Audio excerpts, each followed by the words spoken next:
આકાશવાણી ભુજ સમાચાર આરતી ભટ્ટ વાંચે છે.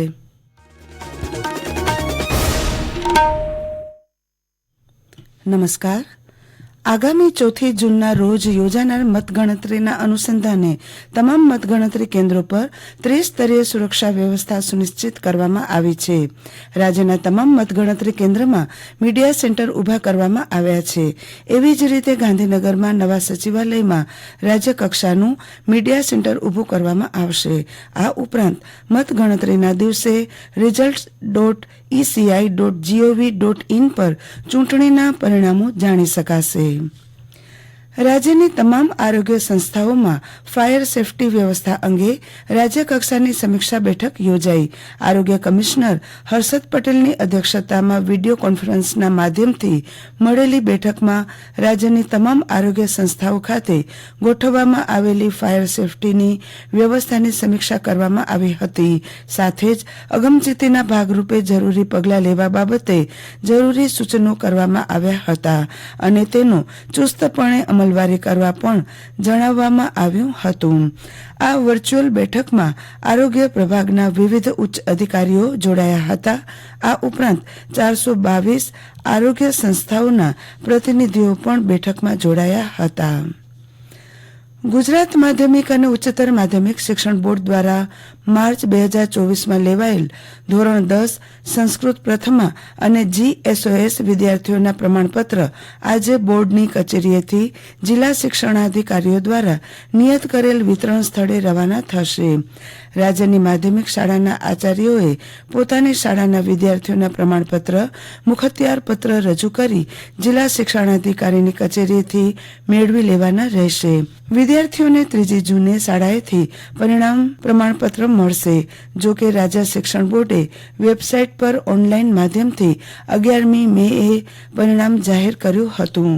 દરમિયાન ધોરણ 10 સંસ્કૃત પ્રથમા, ધોરણ 12 વિજ્ઞાન પ્રવાહ, સામાન્ય પ્રવાહ, ઉત્તર બુનિયાદી પ્રવાહ, વ્યવસાયલક્ષી પ્રવાહ અને સંસ્કૃત મધ્યમાં પ્રવાહોમાં નાપાસ થયેલા અને પરીક્ષામાં બેસવાની પાત્રતા ધરાવતા વિદ્યાર્થીઓની પૂરક પરીક્ષા 24મી જૂને લેવાશે. પરીક્ષાનો કાર્યક્રમ બોર્ડની વેબસાઇટ www.gacb.org પર મૂકવામાં આવેલ છે. Gandhidham chamber of commerce and industries દ્વારા આગની ઘટનાઓ બાબતે નાગરિકોને જાહેર અપીલ કરવામાં આવી છે.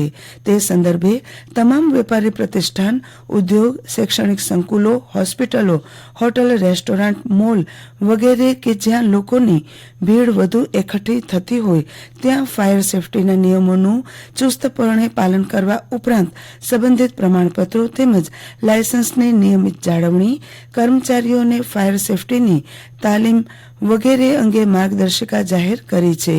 જેનું પાલન કરવાથી ભયંકર આગજન્ય બનાવોને રોકી શકાય છે. રાજ્યમાં નવી 80 ફેમિલી કોર્ટને મંજૂરી આપવામાં આવી છે. જેમાં કચ્છ જિલ્લામાં 4 નવી ફેમિલી કોર્ટ શરૂ કરવામાં આવશે.